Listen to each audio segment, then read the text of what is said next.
Wahai para umat audio sekalian, selamat datang kembali di channel Poison Store, tempat di mana kalian bisa mendapatkan informasi menarik seputar audio mobil. Di video kali ini kita akan membahas bagaimana Poison Store melakukan upgrade di mobil Mazda CX-5 tahun 2014. Ini adalah salah satu mobil yang dulu pada masanya adalah mobil yang cukup canggih karena sudah ditanam berbagai macam fitur dan juga sistem audio yang cukup baik. Tetapi untuk menghadapi era yang modern ini, kita melakukan upgrade supaya dia bisa mendapatkan suara yang modern dan juga fitur-fitur terkini supaya makin tambah enak lagi di dalam perjalanan.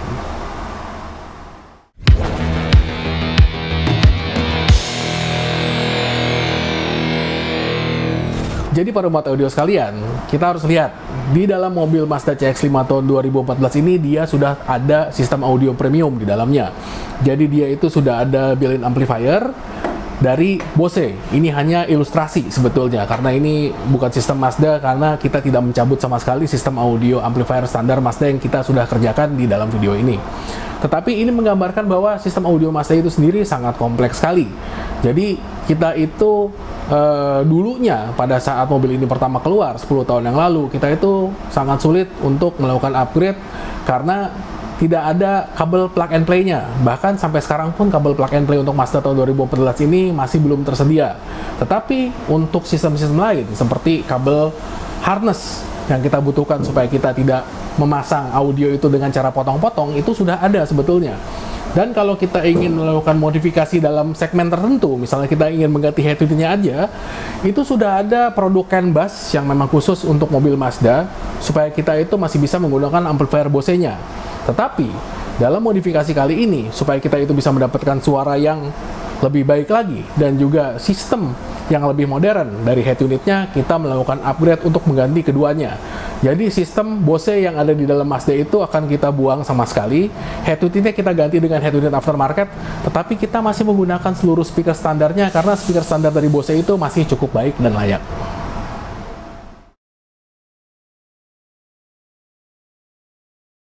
Sekarang kita akan masuk untuk menjelaskan apa yang sudah kami tulis di papan tulis untuk para umat audio sekalian. Jadi kita di sini akan mengganti total sistem audio Mazda CX-5 tahun 2014. Jadi langkah pertama kali ini kita adalah mengganti head unit dengan Kenwood DMX 7522S. Jadi ini adalah head unit yang matchless, kalau dibilangnya tidak ada mechanical sama sekali untuk memasukkan CD. Karena sekarang zamannya streaming dan juga USB media. Yang paling harus diperhatikan adalah kita itu menambahkan frame baru agar head unit bisa terpasang seperti OEM. Jadi harus diperhatikan bahwa mobil-mobil di era itu, seperti head unit yang satu ini, dia itu sangat terintegrasi sekali. Jadi kita kalau mau menggantinya susah, kita jadi harus membeli frame khusus supaya kita bisa menggantikan dengan head unit aftermarket yang ukurannya double din seperti ini standar. Jadi dia itu harus menggunakan frame yang sesuai. Jadi tampilannya seperti tampilan asli milik mobil itu keluar dari pabriknya. Yang kedua, nah ini yang paling penting. Kita menggunakan kabel harness agar bisa memasang HU secara soket to soket. Jadi ini adalah soket untuk Mazda dan Ford untuk masa itu. Jadi kita melihat bahwa soketnya itu sangat berbeda dari soket-soket mobil Jepang yang lain. Jadi kita menggantikan soket standar yang ada di head unit aftermarket dan kita sambungkan ke soket seperti ini supaya dia bisa terpasang ke dalam soket OEM punya si mobil Mazda CX-5 tersebut. Jadi kita tidak ada potong-potong kabel sama sekali. Dan yang harus diperhatikan oleh para umat audio, terdapat dua buah jenis CAN bus yang bisa kita pilih. Jadi CAN bus pertama itu adalah CAN bus kalau kita mau tetap menggunakan amplifier Bose bawaan dari si CX-5 tersebut. Jadi kita itu harus melihat, kalau kita mau mengganti head unitnya aja, kita harus perhatikan bahwa output dari head unit itu kan ada yang high level dan low level. Jadi si CAN bus ini, dia itu memiliki semacam modul yang kita bisa mengubah jalur high level menjadi low level. Jadi itu high to low converter sebetulnya. Yang paling tidak dipahami biasanya adalah kita itu kalau mau menggantikan head unit, kita cuma membeli frame-nya saja tanpa membeli modul tersebut. Jadi kita langsung menyambungkan output speaker keluaran dari si head unit langsung masuk ke dalam input amplifiernya punya si Mazda Bose tersebut. Itu sebetulnya inputnya low level. Jadi kebanyakan orang itu begitu langsung selesai pasang kaget suaranya tiba-tiba kencang sekali. Itu harus dikonversi dulu. Itu harus diperhatikan oleh para umat audio sekalian. Jadi kita menggunakan kabel harness dan menggunakan CAN bus yang kita peruntukkan hanya untuk supaya fungsi-fungsi remote steering yang ada di mobil Mazda tersebut seperti volume, track, dan juga source itu masih tetap bisa digunakan. Itu adalah CAN bus yang modelnya lebih sederhana dibandingkan CAN bus yang memiliki high to low converter.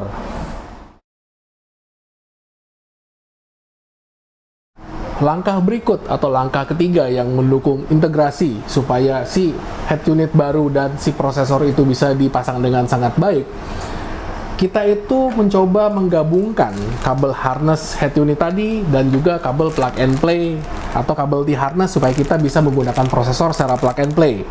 Intinya adalah kita di sini menggunakan kabel plug and play milik Toyota nih. Jadi si soketnya itu kita sengaja beli soket lawannya atau soket laki-lakinya dari si kabel Toyota ini supaya kita bisa pasangkan di bagian input sama output speaker dari kabel harness head unit yang sudah kita pasangkan ke dalam head unit aftermarket tadi. Jadi dengan demikian, kalau memang terjadi sesuatu dengan Pandora atau kita itu membutuhkan diagnosa dengan cepat, kita tinggal sambungkan saja kabel soket to soket tadi dan kita bisa langsung menjalankan si speaker yang ada di mobil dengan menggunakan tenaga dari si head unit. Jadi itu adalah salah satu spesialisasi dari si Poison Store. Kalau kalian itu memiliki mobil yang memang kabel harnessnya itu tidak ada, biasanya kita bisa membuatkan kabel T-harness supaya kalian itu bisa menggunakan prosesor secara plug and play tanpa kendala.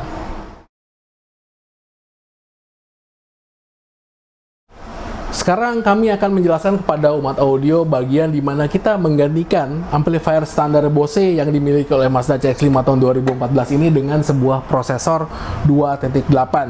Jadi dia ada 8 channel built-in amplifier, tapi DSP-nya itu 10 channel. Ini adalah penjelasannya. Kalau kita lihat, di sini Pandora 2.8 itu akan memberikan tenaga kepada 9 buah speaker yang dimiliki oleh 2.8. Loh, kok speakernya 9, tapi kan channelnya 8 bang. Ya, ini harus kita perhatikan bahwa di mobil Mazda CX-5 itu ada 2 buah jalur yang mono. Jadi kalau kita perhatikan di bagian belakang mobil, terutama di pilar C-nya, dia itu terdapat speaker full range di kiri sama kanannya. Yang paling unik dari mobil Mazda ini adalah si jalur tersebut adalah mono sebetulnya. Jadi sama seperti jalur senternya. Center itu juga dia mono, dan speaker belakang pilar atau speaker surroundnya itu juga dia memiliki konfigurasi mono juga. Jadi di sini di Pandora 2.8 channel satunya itu akan kami berikan untuk menjalankan si rear speaker yang mono tadi. Jadi speaker pilar kiri kanan itu jalur 1, kemudian jalur 2 yang juga kebetulan mono, dia itu akan digunakan untuk menjalankan speaker center yang ada di atas dashboard. Kemudian jalur 3 dan 4-nya kita gunakan untuk menjalankan tweeter di bagian depan. Lalu jalur 5 dan 6 kita akan gunakan untuk menjalankan speaker belakang yang terdapat pada pintu. Kemudian jalur 7 sama 8 kita gunakan untuk menjalankan mid bass yang ada di pintu depan. Jadi sistemnya ini semuanya itu sebetulnya full aktif. Kecuali si speaker belakang yang 2 kiri kanan tadi, itu adalah speaker mono. Jadi sebetulnya konfigurasi jalurnya itu kita benar-benar meniru dari sistem Bose standar yang dimiliki oleh Mazda CX-5 ini. Yang membedakan di pemasangan-pemasangan ini dibandingkan dengan pemasangan-pemasangan lainnya, yaitu kita memanfaatkan juga prosesor yang terdapat pada head unit Kenwood 7522S ini. Jadi kita seperti penjelasan pertama tadi, kita dari 7522S kita itu menjalankan kabel custom PNP supaya prosesor itu bisa dipasang secara plug and play dengan sangat baik. Itu PNP custom itu jalur front sama rear high level itu masuk ke dalam si Pandora 2.8.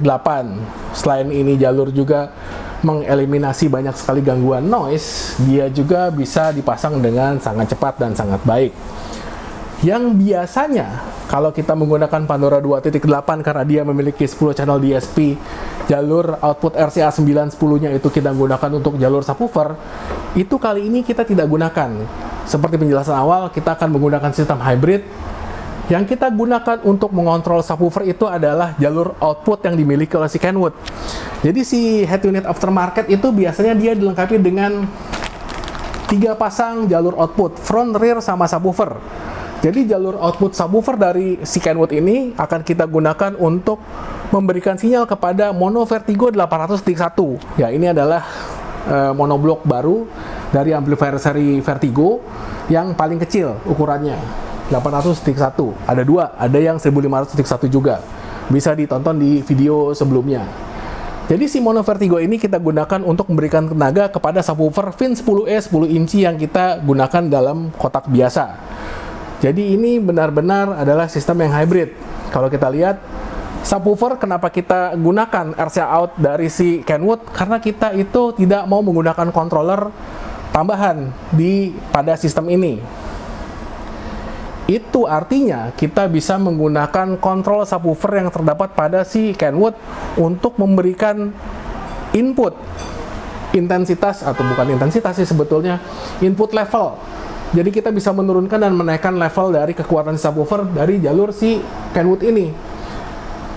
Keuntungan lainnya adalah dengan menggunakan sistem dual DSP seperti ini, selain kita bisa membentuk suara lebih baik dari sistem Pandora ini, kita juga bisa mengontrol si subwoofer dari si Kenwood tadi dengan lebih baik karena kita bisa memanfaatkan fitur-fitur yang terdapat pada si Kenwood ini. Jadi kalau kita itu ingin menggunakan olahan suara dan fitur-fitur si Kenwood seperti kita menambahkan sistem bass, menambahkan loudness, menambahkan efek ruangan dan lingkungan, dan juga memberikan intensitas suara lebih baik yang dimiliki oleh Kenwood tersebut, itu semua masih bisa dilakukan karena kita menggunakan jalur output front, rear, sama sub yang bisa dikontrol oleh si head unit Kenwood. Jadi ini adalah sistem hybrid yang sangat kami sarankan kalau kalian ingin menggunakan sistem seperti ini untuk mengupgrade CX-5 tahun 2014. Jadi para umat audio sekalian, itu adalah langkah-langkah yang sudah kita lakukan untuk melakukan upgrade di mobil Mazda CX-5 tahun 2014. Kita menggantikan head unit standar dengan head unit aftermarket, kemudian kita menambahkan Pandora 2.8 untuk menggantikan si amplifier Bose yang terdapat di standar mobil tersebut. Jadi bisa kita perhatikan di sini, kalau kalian itu memilih supaya kita bisa mengontrol si monoblok atau si subwoofer kolong ataupun subwoofer jenis apapun yang kalian gunakan melalui jalur output 9 dan 10 milik Pandora 2.8, itu juga bisa dilakukan. Tetapi kenapa kita memilih sistem hybrid seperti ini di mana kita mengontrol subwoofer output dari si head unit aftermarket tadi secara langsung, yaitu dengan tujuan supaya kita bisa memanfaatkan fitur-fitur pada head unit baru yang sudah dibeli oleh yang punya mobil tersebut. Jadi ini juga permintaan dari si pemilik mobil, dia itu mau seluruh fitur yang ada dalam head unit itu bisa digunakan dan dimanfaatkan secara lebih optimal. Jadi kita memilih sistem hybrid yang bisa kalian lihat di papan tulis, itu sebetulnya tidak susah-susah amat gitu loh dilakukan. Dan sebetulnya memiliki fleksibilitas yang sangat baik, dan kita juga tidak perlu menggunakan controller untuk merubah berbagai macam fitur, karena di dalam sini kita bisa menyimpan beberapa settingan preset untuk EQ, dan juga banyak sekali fitur-fitur audio yang bisa dimanfaatkan untuk menciptakan bidang suara yang lebih baik. Karena si Kenwood itu terkenal ada beberapa fitur audio yang bisa kita manfaatkan supaya kita bisa menciptakan suara yang lebih luas lagi sebetulnya. Tetapi itu adalah pilihan yang bisa dipilih oleh para umat audio sekalian. Jadi para umat audio, kalau kalian suka dengan video ini, jangan lupa berikan kami like. Dan kalau ada pertanyaan, jangan lupa tuliskan pertanyaan kalian di kolom komentar. Dan yang paling penting, subscribe, supaya kami makin tambah semangat lagi menciptakan video-video seperti ini di kemudian hari. Salam dari Voice Channel.